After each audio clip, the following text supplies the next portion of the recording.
On February 28th, the Stockholm Arbitration Tribunal issued its ruling in the long-running legal dispute between Ukraine's national oil and gas company Naftogaz and the Russian gas giant monopoly Gazprom. This dispute originated in June 2014, when Gazprom and Naftogaz lodged multi-billion-dollar claims against each other, related to a controversial gas contract signed in 2009 by then Prime Ministers Vladimir Putin of Russia and Yulia Tymoshenko of Ukraine. The Stockholm Arbitration Tribunal, in its ruling dealing with the issue of gas transit via Ukraine, decided to penalize Gazprom for not pumping the agreed-upon volume of gas per year through the Naftogaz pipelines, and for paying too little for the gas that it did transmit.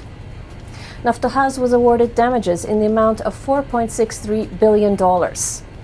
However, since the tribunal had previously ordered Naftogaz to pay Gazprom for gas supply arrears, Gazprom's net payout to Naftogaz became $2.56 billion. The Ukrainian side hailed this ruling as a major legal victory for Naftogaz.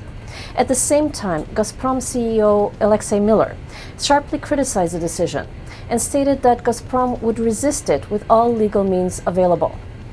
He also stated that Gazprom planned to immediately terminate its contract with Naftogaz. As a result, Naftogaz executives started preparing for the possibility that Gazprom would refuse to comply with the tribunal's decision. У нас є також засоби цієї боротьби. Це примусове стягнення коштів. В Газпрому є багато активів в Європі, по всьому світі. Ми давно вже їх інвентаризували.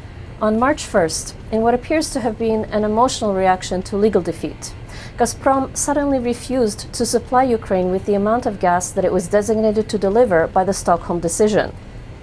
The gas supply line was shut off 15 minutes before the agreed-upon start of delivery, very likely with the intention to cause an energy crisis, since it was extremely cold in Ukraine at that time. Gazprom also radically reduced the gas pressure at the entrance to the Ukrainian pipeline, thereby impeding Naftogaz's ability to transmit gas to Europe. Вони хотіли, щоб ми потрапили у пастку.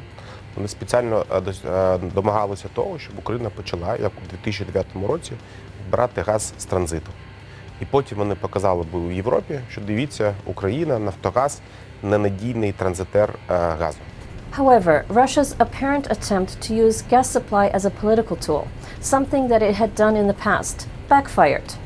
The Ukrainian government handled the situation by implementing a 5-day national emergency plan. It temporarily shut down schools and appealed to the populace to reduce its gas consumption. At the same time, it immediately found other gas suppliers in Poland, Slovakia, and Hungary. The very next day, on March 2nd, the natural gas crisis in Ukraine was said to be fully under control. Thus, the Ukrainian side not only won its legal case against Gazprom, but it also showed itself to be a law-abiding and reliable supplier of gas to Europe.